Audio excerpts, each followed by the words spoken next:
If you're looking at getting into Flesh and Blood this year, these are the things to understand before you go out and buy, such as what kind of sealed product there is, how that breakdown works, what kind of pre-constructed decks there are, but let's just jump straight into this. Let's talk about the sets there are in Flesh and Blood. There's going to be the core sets, or draftable.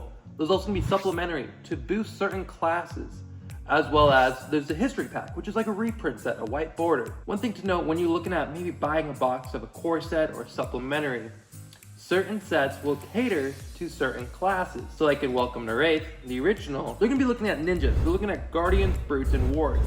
You're not going to find assassin cards in that set. Here's a quick breakdown of each different class in all the sets. Arcane Rising, Crucible of War, Monarch, Tales of Aria, Evervest, Uprising, Dynasty, Outsiders, Dusk Till Dawn, Bright Lights, Heavy Hitters.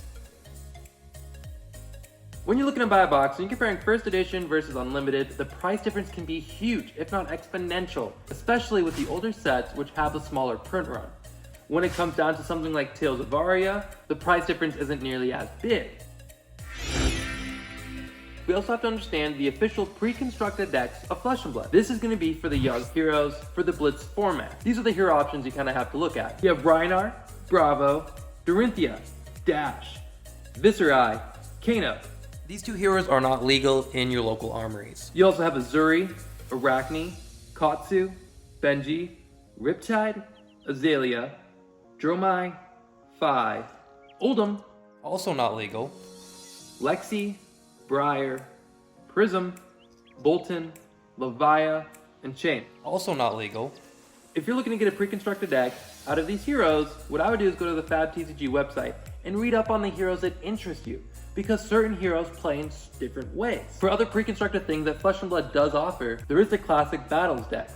And what that comes with is 2 ready-to-play 40-card Blitz decks, 2 cold foil heroes, 2 cold foil weapons, 8 rainbow foil equipment cards. This is great if it's just you and your buddy trying to learn to play the game. It is a little more expensive compared to just buying pre-constructed decks, but you do get a little bit more. You get cold foils, rainbow foils, and so on. And these decks contain exclusive cards. There's also a UPF pre-constructed, and that's going to be around the table with Tillarian Community College, which I'm sure you've heard of before. UPF is the multiplayer format of Flesh and Blood. Flesh and Blood around the table contains 4 ready-to-play Blitz decks designed for fun-flowing ultimate pit fight. This is very great if you're getting into the game with, say, a couple siblings, a couple friends, and you all want to learn the multiplayer format.